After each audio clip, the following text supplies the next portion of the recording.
Hello guys, welcome to my YouTube channel. അങ്ങനെ ഞാനും YouTube channel തുടങ്ങി.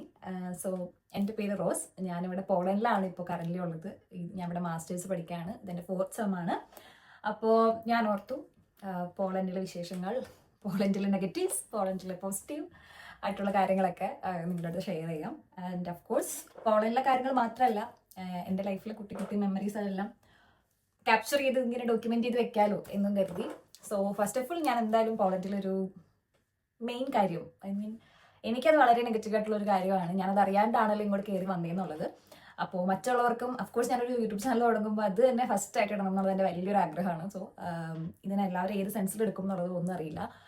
Okay, so let's begin. ഈ video specially പോളണ്ടിലേക്ക് അപ്ലൈ ചെയ്യാനിരിക്കുന്നവർക്കാണ്. പോളണ്ടിലേക്ക് ഓൾറെഡി അപ്ലൈ ചെയ്തവരാണെന്നുണ്ടെങ്കിൽ നിങ്ങൾക്ക് ഈ വീഡിയോ കാണാം. എന്നിട്ട് ഇതിൽ ഞാൻ പറയുന്ന കാര്യം അതിനെപ്പറ്റി ബോധവാന്മാരായിരിക്കുക. ഓക്കെ, ഇങ്ങനത്തെ കാര്യങ്ങളുണ്ട്, ഇങ്ങനത്തെ കുറച്ച് റിയാലിറ്റീസ് ഉണ്ട് എന്നുള്ളത് മനസ്സിലാക്കിയിരിക്കാം. പോളണ്ടിലേക്ക് വരാനിരിക്കുന്നവരാണെന്നുണ്ടെങ്കിൽ നിങ്ങൾ മസ്റ്റ് ആയിട്ട് ഇത് കാണാം. ഇത് കണ്ടിട്ട് നിങ്ങൾക്ക് ഡിസൈഡ് ചെയ്യാം. ഞാൻ പറയാൻ പോകുന്നത് TRCനെ പറ്റിയിട്ടാണ്. TRC എന്ന് വെച്ച് കഴിഞ്ഞാൽ ടെമ്പററി റെസിഡൻസ് കാർഡ്. നിങ്ങൾ നാട്ടിൽ നിന്ന് സ്റ്റുഡൻറ് വിസയിലാണ് വരണമെന്നുണ്ടെങ്കിൽ നിങ്ങൾക്കിപ്പോൾ 2 വർഷത്തെയോ 3 വർഷത്തെയോ കോഴ്സ് ആയിരിക്കും. എത്ര വർഷത്തെ കോഴ്സ് ആണെന്നുണ്ടെങ്കിലും 1 വർഷത്തെ വിസ പ്രൊവൈഡ് ചെയ്തിട്ടായിരിക്കും നാട്ടിൽ നിന്ന് നമ്മൾ ഇങ്ങോട്ട് വരാം. മാക്സിമം 1 വർഷത്തെ കിട്ടത്തുള്ളൂ. ഇവിടെ അതിലും ചുരുങ്ങിയ കാലയളവിൽ കിട്ടിയവരുണ്ട്. ലൈക്ക് 9 മാസം 6 മാസം മാത്രം വിസ നാട്ടിൽ നിന്ന് കിട്ടിയവരുണ്ട്. ഈ വിസ തന്നെ മൾട്ടിപ്പിൾ എൻട്രി ഉണ്ട്, സിംഗിൾ എൻട്രി ഉണ്ട്. പണ്ടൊക്കെ മൾട്ടിപ്പിളും കൂടുതൽ ഉണ്ടായിരുന്നു, ബട്ട് ഇപ്പം കൂടുതലും സിംഗിൾ എൻട്രി ആണ് കിട്ടുന്നതെന്ന് അറിഞ്ഞു. ബട്ട് മൾട്ടിപ്പിളും ഉണ്ട്, അത് ഓരോ ഇൻടേക്കിനനുസരിച്ചിട്ടാണ് പറയുന്നുണ്ട്, ലക്ക് അനുസരിച്ചിട്ടാണ് പറയുന്നുണ്ട്. ഓക്കെ, സിംഗിൾ എൻട്രി എന്ന് വെച്ച് കഴിഞ്ഞാൽ നിങ്ങൾക്ക് പിന്നെ ഈ യൂറോപ്പിലുള്ള ഷെങ്കൻ കൺട്രീസ് മാത്രമേ വിസിറ്റ് ചെയ്യാൻ പറ്റത്തുള്ളൂ. വേറെ ഒരു കൺട്രിയിലേക്കും ഇവൻ നിങ്ങളുടെ നാട്ടിലേക്ക് പോലും പോകാൻ പറ്റത്തില്ല. പോയി കഴിഞ്ഞാൽ തിരിച്ചു വരാൻ പറ്റത്തില്ല. പിന്നെ അതുപോലെ തന്നെ മൾട്ടിപ്പിൾ ആണെന്നുണ്ടെങ്കിൽ ഇറ്റ്സ് ഓക്കെ, നിങ്ങൾക്ക് എവിടെ വേണമെങ്കിലും ട്രാവൽ ചെയ്യാം. നാട്ടിൽ എവിടെയാണെന്ന് വെച്ചാൽ പോവാം, തിരിച്ചു വരാം. ഓക്കെ, ഇനി ഇത് കഴിഞ്ഞ് ഈ 1 ഇയറിൻ്റെ വിസ ആണല്ലോ നിങ്ങൾ നാട്ടിൽ നിന്ന് തരുന്നത്. അപ്പം അത് കഴിഞ്ഞിട്ട് നിങ്ങൾ അപ്ലൈ ചെയ്യുന്നൊരു സാധനമാണ് TRC എന്ന് പറഞ്ഞാൽ. 1 വർഷത്തെ നിങ്ങളുടെ ഈ വിസ എക്സ്പയർ ആവുന്നതിനും ഒരു 5-6 മാസം മുമ്പെങ്കിലും. ഇവിടുത്തെ ഒരു കാര്യമാണ്, മറ്റു രാജ്യങ്ങളിൽ ഇത്രയും ടൈമൊന്നും ഇല്ല. ഇവിടെ നിങ്ങളുടെ ഈ വിസ തീരുന്നതിനും ഒരു 5-6 മാസം മുമ്പേ നിങ്ങൾ ഈ TRCയുടെ പ്രൊസീജിയർ സ്റ്റാർട്ട് ചെയ്യണം. ഈ TRCയുടെ പ്രൊസീജിയർ എന്ന് പറഞ്ഞു കഴിഞ്ഞാൽ നിങ്ങൾ ഇവിടെ വക്കീൽ ത്രൂ ചെയ്യുന്നവരുണ്ട്, ഓരോ ഏജൻസി ത്രൂ ചെയ്യുന്നവരുണ്ട്. ഞാൻ വക്കീൽ ത്രൂ ആണ് ചെയ്തത്. അപ്പോൾ ഞങ്ങൾ വക്കീലിനെയാണ് ചൂസ് ചെയ്യുന്നത് എന്നുണ്ടെങ്കിൽ അവരെ ചെന്ന് മീറ്റ് ചെയ്യണം. മീറ്റ് ചെയ്തിട്ട് അവരോട് ഓൺലൈൻ സ്ലോട്ട് ഉണ്ടാവും, പോസ്റ്റ് വഴിയുള്ള സ്ലോട്ട് ഉണ്ടാവും. പോസ്റ്റ് വഴിയുള്ള സ്ലോട്ട് ആണെന്നുണ്ടെങ്കിൽ പിന്നെ അത് ഒരുപാട് നാൾ കഴിഞ്ഞിട്ടായിരിക്കും നിങ്ങൾക്ക് ബയോമെട്രിക്സിൻ്റെ സ്ലോട്ട് കിട്ടാം. ഓൺലൈൻ ആണെന്നുണ്ടെങ്കിൽ ഒരു എക്സ്ട്രാ ആയിട്ട് എമൗണ്ട് കൊടുത്തു കഴിഞ്ഞാൽ കമ്പാരിറ്റീവ്ലി ബെറ്റർ ആയിട്ട് കുറച്ചുകൂടെ ഫാസ്റ്റ് ആയിട്ട് നിങ്ങൾക്ക് ബയോമെട്രിക്സിനുള്ള ഡേറ്റ് കിട്ടും. അത് കഴിഞ്ഞ് ഈ ഡേറ്റ് കാര്യങ്ങളെല്ലാം ആ ടൈം ആകുമ്പോഴേക്കും നിങ്ങളുടെ ഡോക്യുമെന്റ്സ് ആണ് അത് ഒരുപാട് ഡോക്യുമെന്റ്സ് ഉണ്ട്, അതൊന്നും ഞാൻ ഇതിൽ പറയുന്നില്ല. ഒരുപാട് ഡോക്യുമെന്റ്സ് കാര്യങ്ങൾ നിങ്ങളുടെ ഷോമണി ഇതെല്ലാം കാണിച്ച് നിങ്ങൾ അപ്ലൈ ചെയ്യും. ബയോമെട്രിക്സിന്റെ ഡേറ്റ് കാര്യങ്ങളെല്ലാം കഴിഞ്ഞ് ഇത് അപ്ലൈ ചെയ്യും. ഇത്ര ടൈം പീരീഡിനുള്ളതിൽ അപ്ലൈ ചെയ്യും. അത് കഴിഞ്ഞിട്ട് ഇത് അപ്ലൈ ചെയ്ത് കഴിഞ്ഞിട്ട് പിന്നെ കൗണ്ട് ഡൗൺ സ്റ്റാർട്ട്സ്. 5 മാസം 6 മാസമാണ് ഏറ്റവും ചുരുങ്ങിയ സമയം ഇത് കിട്ടാനായിട്ടുള്ളത്. ഞാൻ പറഞ്ഞത് ഇത് ബയോമെട്രിക്സിന് മുമ്പുള്ള സമയമല്ല കേട്ടോ. ബയോമെട്രിക്സ് കഴിഞ്ഞിട്ട് 5 മാസം 6 മാസമാണ് ഏറ്റവും ചുരുങ്ങിയ ഒരു ടൈം. ഈ 5-6 മാസത്തിനുള്ളിൽ ഇവിടെ TRC കിട്ടിയവരുടെ അടുത്ത് നമ്മളിങ്ങനെ ഇത്രയും പെട്ടെന്ന് നിനക്ക് കിട്ടിയോ എന്നാണ് ചോദിക്കല്. 1 വർഷം 2 വർഷം 3 വർഷമായിട്ട് ഈ ഒരു TRCക്ക് വേണ്ടിയിട്ട് വെയിറ്റ് ചെയ്ത് നിൽക്കുന്ന ഒരുപാട് പേര് ഇവിടെ ഉണ്ട്. ഈ TRC ഇല്ലാത്തതിൻ്റെ പേരിൽ ജോലി കിട്ടാതെ വരിക, ഈ TRC ഇല്ലാത്തതിൻ്റെ പേരിൽ ഇവിടെ തന്നെ സ്റ്റക്കായിട്ട് നാട്ടിലേക്കോ വേറൊരു കൺട്രിയിലേക്കോ മര്യാദയ്ക്ക് പോകാൻ പറ്റാത്ത അവസ്ഥ. TRC ഇല്ലാന്നുണ്ടെന്നുണ്ടെങ്കിൽ നിങ്ങൾക്ക് ഈ പോളണ്ടിൽ തന്നെ നിൽക്കണം. ആ ടൈമിൽ നിങ്ങൾക്ക് ഷെങ്കൻ കൺട്രീസിൽ പോലും ട്രാവൽ ചെയ്യാൻ പറ്റത്തില്ല. അപ്പോൾ അങ്ങനെ ഇതിൻ്റെ പേരിൽ സ്ട്രഗിൾ ചെയ്യുന്ന ഒരുപാട് പേരുണ്ട്. 2-3 വട്ടം നെഗറ്റീവ് ഡിസിഷൻസ് വന്നു കഴിഞ്ഞാൽ ഇങ്ങനെയിട്ട് വലിപ്പിക്കുമ്പോൾ ഇപ്പോൾ നമ്മളിപ്പോൾ ഒരു കോഴ്സിന് വേണ്ടിയിട്ടാണ്, അല്ലെങ്കിൽ നമ്മൾ ഇപ്പം 2 വർഷത്തെ കോഴ്സാണ്, നിങ്ങളിപ്പോൾ 1 വർഷത്തെ നിങ്ങളുടെ വിസ കഴിഞ്ഞു, നിങ്ങൾ 2ാമത് അപ്ലൈ ചെയ്തു, കോഴ്സ് കഴിയുന്നത് വരെ നിങ്ങൾക്ക് ഇവിടെ നിൽക്കാം. അപ്പോൾ കോഴ്സ് കഴിയാറാവണ വരെയിട്ട് വലിപ്പിക്കുകയാണ്. നിങ്ങൾക്ക് ഡിസിഷൻസ് ഒന്നും അറിഞ്ഞില്ല, നിങ്ങളുടെ ഡിസിഷൻ എന്താണെന്ന് അറിയില്ല. കുറച്ചുകൂടെ കഴിഞ്ഞ് കഴിയുമ്പോൾ അവർ മാക്സിമം ഇട്ട് വലിപ്പിക്കാൻ നോക്കും. കാരണം എന്തായാലും കോഴ്സ് കഴിയാറായി, പിന്നെ നിങ്ങൾക്ക് ഇത് തരേണ്ട ആവശ്യമില്ലല്ലോ. അത് കഴിഞ്ഞ് കഴിയുമ്പോൾ നെഗറ്റീവ് ഡിസിഷൻ ആണെന്നുണ്ടെങ്കിൽ നമുക്ക് വീണ്ടും നമ്മളിപ്പോൾ എവിടെയെങ്കിലും വർക്ക് ചെയ്യുകയാണ്, ഫോർ എക്സാമ്പിൾ ഇപ്പോൾ മെക്ഡി KFC അങ്ങനത്തെ ഉള്ള സ്ഥലങ്ങളിൽ അല്ലെങ്കിൽ വിസ പ്രൊവൈഡ് ചെയ്യുന്ന ഏതെങ്കിലും അതിൻ്റെ വിസ പ്രൊവൈഡ് ചെയ്യുന്നതല്ല, കോൺട്രാക്റ്റ് പ്രൊവൈഡ് ചെയ്യുന്ന ഏതെങ്കിലും വർക്ക് പ്ലേസിലാണ് നിങ്ങൾ നിൽക്കണമെന്നുണ്ടെങ്കിൽ അവരുടെ കോൺട്രാക്റ്റ് വെച്ചിട്ട് നിങ്ങൾ ഒന്നും കൂടെ അപ്ലൈ ചെയ്യും. അങ്ങനെ അപ്ലൈ ചെയ്ത് നിൽക്കാമെന്ന് മാത്രം. ഡിസിഷൻ എപ്പോൾ വരും എന്നുള്ളത് ആർക്കും അറിയില്ല, പ്രോപ്പറായിട്ട് ആർക്കും അറിയില്ല എപ്പോൾ ഡിസിഷൻ വരും എന്നുള്ളത്. അതാണ് മെയിൻ ഒരു പ്രശ്നം. ഇപ്പം എല്ലാവരും പറയും TRC കിട്ടാത്തവരില്ല, കിട്ടുന്നുണ്ട്, ബട്ട് എപ്പോൾ എന്നൊരു ചോദ്യത്തിന് ആർക്കും ഒരു വ്യക്തതയില്ല. എപ്പോൾ കിട്ടുമെന്ന് ആർക്കും അറിയില്ല. ഇപ്പോൾ കറന്റ് എനിക്ക് TRC ഉണ്ട്. ഈ TRC ഈ സെപ്റ്റംബറിൽ എൻ്റെ കോഴ്സ് കംപ്ലീറ്റ് ആവും, അപ്പോഴേക്കും എൻ്റെ കാർഡും തീരും. ഇത് കഴിഞ്ഞിട്ട് ഞാൻ വീണ്ടും ഓപ്പൺ TRCക്ക് വെക്കും. കോൺട്രാക്ട് വെച്ചിട്ട് ഓപ്പൺ TRCക്ക് വെക്കും. ഈ ഓപ്പൺ TRCക്ക് വെച്ച് കഴിഞ്ഞിട്ട് ഇനി എനിക്ക് എപ്പോൾ കാർഡ് അടുത്തത് കിട്ടും, എനിക്കിനി നാട്ടിൽ പോകാൻ പറ്റുമോ, വേറെ എവിടെയെങ്കിലും പോകാൻ പറ്റുമോ, അതൊന്നും എനിക്കറിയില്ല. വ്യക്തമായിട്ട് നമുക്ക് ഒരു കാര്യങ്ങൾ പ്ലാൻ ചെയ്യാൻ പറ്റാണ്ട് എപ്പോൾ നാട്ടിലേക്ക് പോകും, അല്ലെങ്കിൽ ഇത്ര നാളുകൾ കഴിഞ്ഞ് കഴിയുമ്പോൾ ഇന്ന കാര്യം ചെയ്യാമെന്നൊന്നും നമുക്ക് പറയാൻ പറ്റത്തില്ല. കാരണം ഈ കാർഡ് ഇല്ലാതെ നമുക്ക് ഒരു കാര്യങ്ങളും പ്ലാൻ ചെയ്യാൻ പറ്റത്തില്ല, വേറൊരു കൺട്രിയിലേക്കും പോകാൻ പറ്റത്തില്ല. ഈ ഒരു കൺട്രിയിൽ തന്നെ നമ്മളിങ്ങനെ സ്റ്റക്കായിട്ട് നിൽക്കണം, നമ്മൾ ഒരു കാര്യങ്ങൾ ഇങ്ങനെ മൂവ് ഓൺ ആവാണ്ട്. പിന്നെ നെഗറ്റീവ് ഡിസിഷൻ വന്നു കഴിഞ്ഞാൽ, അത് 2-3 വട്ടം ഡിസിഷൻ നെഗറ്റീവ് വന്നു കഴിഞ്ഞാൽ, അല്ലാന്നുണ്ടെങ്കിൽ എൻ്റെ അറിവിൽ ഒരു ചേട്ടന് നെഗറ്റീവ് ഡിസിഷൻ വന്നു, ബട്ട് വക്കീൽ പ്രോപ്പറായിട്ട് അത് അറിയിച്ചില്ല. അതിനുശേഷം ഇവിടെ ബോർഡർ കൺട്രോൾ പോലീസ് പിടിച്ചു. എന്നിട്ട് ഇത്ര ദിവസത്തിനുള്ളിൽ നാട്ടിലേക്ക് തിരിച്ചു പോകണം എന്നുള്ള വാണിംഗ് കൊടുത്തു. അങ്ങനെ നാട്ടിലേക്ക് തിരിച്ചു പോകേണ്ട അവസ്ഥ വന്നു. അതുപോലെ വേറൊരു ആൾക്ക് ഇതുപോലെ തന്നെ രണ്ടാമത് നെഗറ്റീവ് ഡിസിഷൻ വന്നു, ഇത്ര ദിവസത്തിനുള്ള നാട്ടിലേക്ക് തിരിച്ചു പോകണം എന്ന് പറഞ്ഞിട്ട് നാട്ടിലേക്ക് തിരിച്ചു പോകേണ്ട അവസ്ഥ വന്നവരുണ്ട്. സോ എൻ്റെ അറിവിലുള്ളവരാണ് ഇവർ രണ്ടുപേരും. അപ്പോൾ എനിക്കറിയാത്തവർ എത്ര പേരുണ്ടെന്ന് എനിക്കറിയത്തില്ല. ഇവിടെ എങ്ങനെയൊക്കെയോ ഇങ്ങനെ അപ്ലൈ ചെയ്തിട്ടുണ്ടെന്നുള്ളത് മാത്രം കാണിച്ച് അങ്ങനെ നിന്ന് പോകുന്നവരുണ്ട്. ഇവിടെ തന്നെ ഇങ്ങനെ സ്റ്റക്കായിട്ട്, അല്ലെങ്കിൽ ഇപ്പോൾ ഒരുപാട് വർഷങ്ങൾ കഴിഞ്ഞിട്ട് ചിലർക്ക് കിട്ടുന്നുണ്ടാവും. ബട്ട് റിയാലിറ്റി എന്താണെന്ന് വെച്ച് കഴിഞ്ഞാൽ ഇതാണ്. നമ്മൾ വക്കീലിൻ്റെ അടുത്ത് ചോദിച്ചാലും അവർക്ക് ഇത്ര നാളിൽ കിട്ടിയിരിക്കും, പ്രൊസീജിയർ നടക്കുന്നുണ്ട്, അങ്ങനെ പറയാൻ പറ്റത്തുള്ളൂ. നമ്മുടെ ഫയൽ അവർ എപ്പോൾ എടുക്കും എന്നുള്ളത് ആർക്കും അറിയത്തില്ല. ഇപ്പം ഞാൻ ജൂണിലാണ് എൻ്റെ ബയോമെട്രിക്സ് കഴിഞ്ഞത്. ഞാൻ ആ ടൈമിൽ എനിക്ക് ഓൺലൈൻ സ്ലോട്ട് പെട്ടെന്ന് കിട്ടി. ഞാൻ അപ്ലൈ ചെയ്ത് ഒരു 1 വീക്ക് 2 വീക്ക് എടുത്തില്ല. അതിന് മുമ്പേ എനിക്ക് ബയോമെട്രിക്സിൻ്റെ ഡേറ്റ് കിട്ടി. ബയോമെട്രിക്സ് കഴിഞ്ഞ് ജൂലൈയിലാണ് ബയോമെട്രിക്സ് കഴിഞ്ഞ്. July, August, September, October, November 5 മാസത്തിൽ എനിക്ക് കാർഡ് കിട്ടി. ഓക്കെ, അപ്പോൾ കാർഡ് കിട്ടിയല്ലോ. എൻ്റെ കൂടെ അപ്ലൈ ചെയ്ത ഒരുപാട് പേരുണ്ട്, അവർക്ക് ആർക്കും ഇപ്പോഴും കാർഡ് കിട്ടിയിട്ടില്ല. സോ അത് എനിക്ക് എങ്ങനെയോ അത് കിട്ടി. എനിക്കത് ദൈവത്തിന് മാത്രം അറിയാവുന്നൊരു കാര്യമാണ്, എങ്ങനെയോ കിട്ടി. ബട്ട് കിട്ടാത്ത ഒരുപാട് പേരുണ്ട് ഇവിടെ ആ കാർഡ് കിട്ടാത്തവർ. അപ്പോൾ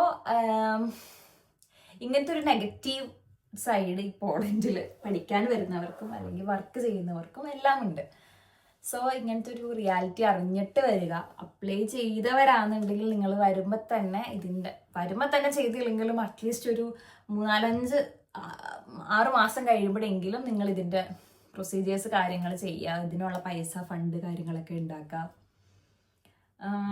ഇത് ഒരു ഡീമോട്ടിവേഷൻ അല്ല, ബട്ട് ഇങ്ങനെ ഒരു റിയാലിറ്റീനെ പറ്റിയിട്ട് ആരും സംസാരിച്ചതായിട്ട് ഞാൻ ഇതുവരെ കേട്ടിട്ടില്ല. ഇനി ഞാൻ ആരെങ്കിലും പറഞ്ഞിട്ട് ഞാൻ കേൾക്കാതിരുന്നതാണോ എന്ന് അറിയത്തില്ല. ബട്ട് ഞാൻ ഇങ്ങോട്ട് വന്നപ്പോൾ ഇതിനെ പറ്റിയിട്ടൊന്നും എനിക്കറിയില്ലായിരുന്നു. ഇവിടെ വന്നതിന് ശേഷമാണ് ഇങ്ങനത്തെ ഒരു കാര്യത്തിനെ പറ്റി അറിഞ്ഞത്. സോ എനിക്ക് നിങ്ങളുടെ അടുത്ത് ഷെയർ ചെയ്യണമെന്ന് തോന്നി. ഇനി അടുത്ത കാര്യമാണ് ഈ ഏജൻസിക്കാർ പറയുന്ന സ്റ്റേ ബാക്ക്. എവിടെയാണ് സ്റ്റേ ബാക്ക് ഉള്ളത്? പോളണ്ടിൽ 1 വർഷത്തെ സ്റ്റേ ബാക്ക് ഉണ്ടെന്നാണ് എൻ്റെ അടുത്തും എൻ്റെ ഏജൻസിക്കാർ പറഞ്ഞത്. പക്ഷെ ഇവിടെ ഉള്ളവർക്ക് നല്ല ബോധ്യമുള്ള ഒരു കാര്യമാണ്, ഇവിടെ ഈ സ്റ്റേ ബാക്ക് എന്നുള്ള സാധനം പ്രോപ്പറായിട്ട് ഇല്ല എന്നുള്ളത്. പ്രോപ്പറായിട്ടില്ലെന്ന് ഞാൻ പറഞ്ഞതിൻ്റെ മെയിൻ റീസൺ ഈ സ്റ്റേ ബാക്ക് എന്ന് പറയുന്നതും ഈ ഒരു TRC വെക്കുന്നതിനെയാണ്. ഓക്കെ, ഇപ്പോൾ UK-യിൽ, ഇപ്പോൾ എൻ്റെ ഒരു ഫ്രണ്ട് UK-യിലുണ്ട്. അവിടെ അവർക്ക് സ്റ്റേ ബാക്ക് 2 വർഷത്തെ സ്റ്റേ ബാക്ക് ആയിരുന്നു കോഴ്സ് കഴിഞ്ഞിട്ട്. അപ്പോൾ മെയ്യിലാണ് അവൻ്റെ വിസ അവസാനിച്ചത്. അപ്പോൾ അവരെന്ത് ചെയ്തു എന്ന് വെച്ച് കഴിഞ്ഞാൽ മെയ് ഒരു സ്റ്റാർട്ടിങ് അല്ലെങ്കിൽ ഏപ്രിൽ ലാസ്റ്റ് ഒക്കെ ആയപ്പോഴേക്കും അവരുടെ പേപ്പർ വർക്ക് കാര്യങ്ങളെല്ലാം ചെയ്ത് അപ്ലൈ ചെയ്തു. 15 ദിവസത്തിനുള്ളിൽ അവർക്ക് അവരുടെ അടുത്ത സ്റ്റേ ബാക്കിൻ്റെ കാർഡ് കിട്ടി. പോട്ടെ, മാക്സിമം 1 മാസമായിരിക്കും അവിടെ എടുക്കുന്നത്. അതിനുള്ളിൽ അവർക്ക് അവരുടെ ഡിസിഷൻ, അവരുടെ കാർഡ് കിട്ടി സ്റ്റേ ബാക്കിൻ്റെ. ഇവിടുത്തെ സ്റ്റേ ബാക്ക് എന്ന് വെച്ച് കഴിഞ്ഞാൽ 9 മാസത്തെ ജോബ് സീക്കിംഗ് വിസ എന്ന് പറഞ്ഞിട്ടൊരു സാധനമുണ്ട്. ആ കാർഡ് ഇപ്പം ഞാൻ വെച്ചത് സ്റ്റുഡൻറ് ബേസ്ഡ് ആണ്. സ്റ്റുഡൻറ് ബേസ്ഡ് ആയിട്ടുള്ള ഒരു TRCക്ക് വേണ്ടിയിട്ടാണ് ഞാൻ വെച്ചത്.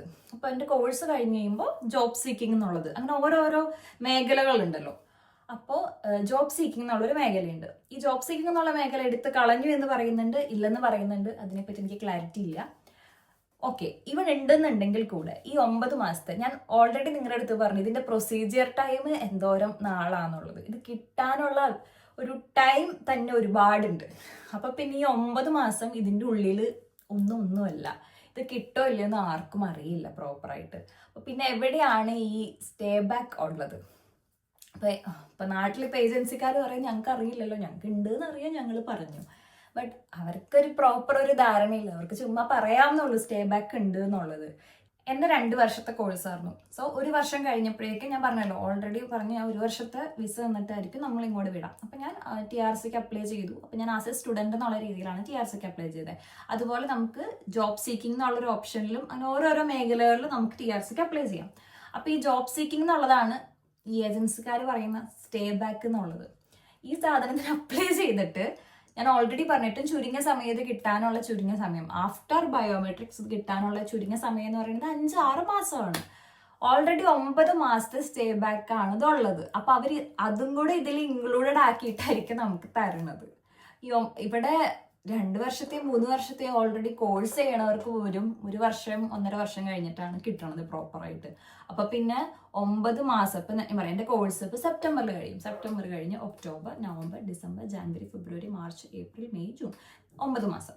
ഞാൻ ഇത് കോഴ്സ് കഴിയുമ്പോഴേക്കും അപ്ലൈ ചെയ്യാണ്. നേരത്തെ കൂട്ടി 5 മാസം കൂട്ടിയിട്ട് അപ്ലൈ ചെയ്തു എന്ന് കരുതാം. ഈ ഒരു മെയിൽ അപ്ലൈ ചെയ്തു. മെയിൽ അപ്ലൈ ചെയ്തിട്ട് ഇതിന്റെ ബയോമെട്രിക്സ് കിട്ടാൻ ഓൺലൈൻ വഴിയാണെന്നുണ്ടെങ്കിൽ പെട്ടെന്ന് കിട്ടും, പോസ്റ്റ് വഴിയാണെന്നുണ്ടെങ്കിൽ അതിനും ലാഗായിരിക്കും. അത് കഴിഞ്ഞിട്ട് ഇവരെന്ത് ചെയ്യും, എത്ര മാസം കൂടി അല്ലേ ഉള്ളൂ, അപ്പം മാക്സിമം ഇട്ട് അവർ വലിപ്പിക്കും. ഇതുവരെ എൻ്റെ ഒപ്പം അപ്ലൈ ചെയ്തവർക്ക് പോലും ഇപ്പോഴും കാർഡ് കിട്ടിയിട്ടില്ല. അപ്പോൾ അതിലും ആർക്കും വലിയ ഉറപ്പൊന്നുമില്ല. ഒരു ഉറപ്പില്ലാത്തൊരു സ്റ്റേ ബാക്കാണ് ഇവിടെ നിലവിൽ ഉള്ളത്. സോ അതിൽ വലിയ കാര്യമില്ല. ഈ സ്റ്റേ ബാക്ക് എന്ന് പറയുന്നത് നിങ്ങൾ വിശ്വസിക്കാതിരിക്കുക. ഇനി 3-ാമത്തെ കാര്യമാണ് ടാക്സ്. ഈ ടാക്സ് പോസിറ്റീവ് സൈഡായിട്ടും പറയാം, നെഗറ്റീവ് സൈഡായിട്ടും പറയാം. നെഗറ്റീവ് സൈഡ് വരുന്നത് 26 കഴിഞ്ഞവർക്ക്. സോ 26 കഴിഞ്ഞവർ കണ്ടാൽ മതി. ഓക്കെ, ഈ 26 വയസ്സിന് താഴെയുള്ളവർക്ക് ഇത് പോസിറ്റീവ് സൈഡാണെന്നാണ് പറയുന്നത്. എല്ലാവരും പോസിറ്റീവ് സൈഡാണ്, ടാക്സ് പിടിക്കില്ല. ബട്ട് എനിക്ക് തോന്നിയൊരു കാര്യമാണ്, എൻ്റെ പേഴ്സണലി എനിക്ക് തോന്നിയൊരു കാര്യമാണ്. കാരണം എൻ്റെ ഫ്രണ്ട്സ് ജർമ്മനി, UK, ഫ്രാൻസ് അവിടെ എല്ലായിടത്തും വർക്ക് ചെയ്യുന്നവരാണ്. ഇതുപോലെ പഠനവും വർക്കും അങ്ങനെ കൊണ്ടുപോകുന്നവരാണ്. അവർക്ക് അവിടെ ടാക്സ് പിടിക്കും. ബട്ട് അവർക്ക് കിട്ടുന്ന ഒരു എമൗണ്ടിന്റെ വാല്യൂ എന്ന് പറയുന്നത് വലുതാണ്. അപ്പൊ അവർക്ക് അവിടെ യൂറോയും പൗണ്ടൊക്കെയാണ്. യൂറോ പൗണ്ട് എന്നൊക്കെ പറഞ്ഞു കഴിഞ്ഞാൽ നാട്ടില് ഒരു യൂറോ 1 പൗണ്ട് എന്നൊക്കെ പറഞ്ഞാൽ 100 രൂപേനേക്കാളും കൂടുതലാണ്. ലൈക്ക് 100, 110 അതിൽ കൂടുതൽ എന്തോ ആയിട്ടുണ്ട് ഇപ്പൊ നിലവിൽ. ഇവിടെ സ്ലോട്ടിയാണ്. സ്ലോട്ടി എന്ന് പറഞ്ഞാൽ ഒരു സ്ലോട്ടി എന്ന് പറഞ്ഞാൽ 25 രൂപയാണ്. 25-26 രൂപ. ഇവിടെ അതിനനുസരിച്ചുള്ള എക്സ്പെൻസ് ഉള്ളൂ. ബട്ട് ഏറെക്കുറെ സെയിം എമൗണ്ട് തന്നെയാണ് കിട്ടുന്നത്. അവിടെ ടാക്സ് പിടിച്ചിട്ട് അവർക്ക് കിട്ടുന്ന ഒരു എമൗണ്ടും ഇവിടെ നമുക്ക് ടാക്സ് പിടിക്കാണ്ട് കിട്ടുന്ന ഒരു എമൗണ്ടും തമ്മിൽ വലിയ ഡിഫറൻസ് ഉണ്ടെന്ന് എനിക്ക് തോന്നിയിട്ടില്ല ഞാൻ സംസാരിച്ചത് വെച്ചിട്ട്.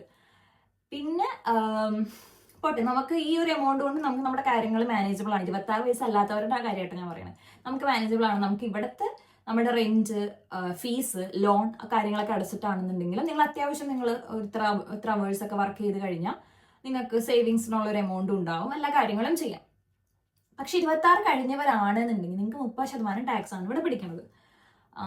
30% ടാക്സ് നിങ്ങൾ പിടിച്ചു കഴിഞ്ഞിട്ട് നിങ്ങൾ ലോൺ, ഫീസ് അതെല്ലാം നിങ്ങൾ തന്നെയാണ് അടയ്ക്കേണ്ടതെന്നുണ്ടെങ്കിലാണ് കേട്ടോ അതൊരു നെഗറ്റീവ് സൈഡ് ആവുക. അല്ലാന്നുണ്ടെങ്കിൽ ഇറ്റ്സ് ഓക്കെ. നിങ്ങൾക്ക് ഇപ്പോൾ വീട്ടിൽ നിന്ന് തന്നെ നിങ്ങളുടെ ഫീസും അങ്ങനത്തെ ലോണൊന്നും അടയ്ക്കണ്ട. അങ്ങനെയാണെന്നുണ്ടെങ്കിൽ ഓക്കെ.